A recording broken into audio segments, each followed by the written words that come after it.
Pune bar association अर्थात PBAच्या वार्षिक निवडणुका यंदा 6 फेब्रुवारी 2026 रोजी मतदानाद्वारे होणार आहेत. निवडून आलेल्या उमेदवारांनी वकिली व्यवसायाचे कोणते प्रश्न सोडवावेत याविषयी ज्येष्ठ वकील ॲडव्होकेट समीर शेख यांनी केलेले मार्गदर्शन.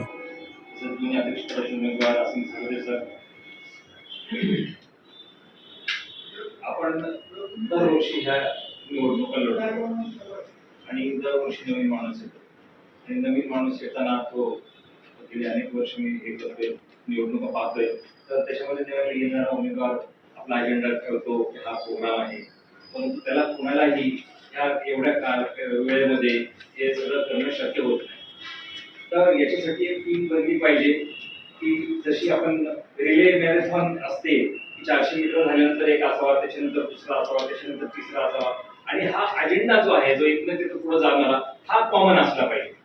तर अशी एक माझी नम्र सूचना आहे की हा अजेंडा घेऊन सर्वांनी पुढे जावं. आपण याच्यामध्ये जात धर्म या काही गोष्टी पाहत नाही आणि त्याच्या कारण आपण संविधान शिकलेले लोक आहोत, आपण संविधान शिकवणारे लोक आहोत, आपण संविधानानुसार भांडून न्याय घेणारे लोक आहोत. आपल्याला प्रश्न सोडवण्यासाठी कोणाची गरज नाहीये, परंतु ज्यावेळेस आपण एकत्र होऊ त्यावेळेस आपल्याला एक नेतृत्व असलं पाहिजे. त्यासाठी आपण दरवर्षी बारला एक अध्यक्ष देतो. आता आपल्याला प्रॉब्लेम आहे. एक तर प्रॉब्लेम हा आहे की बाहेर जे पक्षकार येतात ते त्यांच्या गाड्या लावतात, त्या गाड्या पोलीस दुसरीकडे कुठं न फिरणारे पोलीस हे त्या वकिलांच्या परिसरामध्ये 10 वेळा येतात, 10 वेळा गाड्या उचलून येतात. आता वकिलाबरोबर त्याचं भांडण चाललेलं असतं, वेळेवर त्याला पोहोचायचं असतं, जज चिडत असतात, कुणी कुणाला समजून घेत नाही, उशिरा आला म्हणून लगेच त्याला वॉरंट इश्यू करणं, अशा प्रकार आहेत. आणि अशा वेळी तो पार्किंगला जागा नाही सापडली, कुठे गाडी पार्क करून जसा आला आणि परत गेला त्याची गाडी उचलून नेलेली असते. तिथे गेल्यानंतर त्याला 850 रुपयाचा दंड भरावा लागतो आणि मग तो दंड कोणाकडनं त्यांनी घ्यायचा, गरीब लोक असतात, मग तो परत त्याच्या वकिलाला फी द्यायची, दंड भरायचा, या सगळ्या याच्यामध्ये तो हे असतो. आणि हा जो येणारा आशील वर्ग आहे, हा क्लायंट बेस आहे, त्याच्या जीवावर कोर्ट कचेरी वकील सगळंच चाललेलं आहे. इव्हन जजेसचे पगार पण तिथूनच येत आहेत.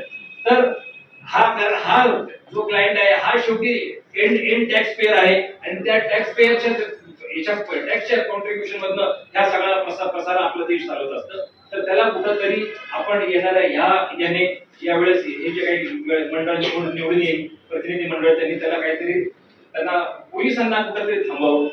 दुसरी गोष्ट अशी की क्लोज फॉर ऑर्डर केल्यानंतर किती दिवसात ऑर्डर करावी याचा काहीही नियम नसल्यामुळे अनेक गैरप्रकार चालू झालेले आणि त्याचा जो हॅरेसमेंट होतो हा स्टाफला होतो, क्लायंटला होतो, आणि तो क्लायंट त्याचा हॅरेसमेंट काढण्यासाठी हक्काचा माणूस म्हणून वकील निवडतो, वकील जाऊन त्याच्या घरच्यांवर काढतो आणि सगळ्यांचं सुख हे या क्लोज फॉर ऑर्डर वेळेवर न झाल्यामुळे हे सगळ्यांचं डिस्टर्ब होतं.